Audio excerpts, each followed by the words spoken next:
Kaixo, Motxian Ebaieko kideak, lehenik eta behin, zorionak aurreko bideoetatik, zorionak faktoriakoei, Oiartzungoei, Pasai Antxo, Pasai San Pedrokoei eta Lezokoi ere bai. Oso ondo pasatu dugu zuen bideoak ikusten eta, zorionak irabazlei bai. Eta hau da zuen 3. erronka, eta azken aurrekoa. Eta izango da, zuen euskal referente bat aukeratu beharko duzue. Zer da referente bat? Zuentzat eredugarria den norbait, izan nahiko zenuketen norbait, bera lana eskertu nahi diozuen norbait.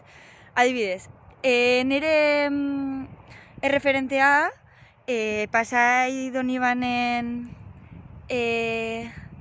badago auditorio bat deitzen dela Juanba Berasategi kulturretxa.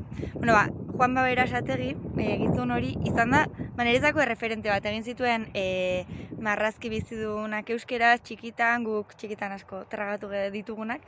Eta hori Juanba Berasategi adibidez izan da nire eredu. Orduan, zer egin behar duzu zuen ereduarekin? Imitatu eta guk asmatu beharko dugu nori buruz ari zareten.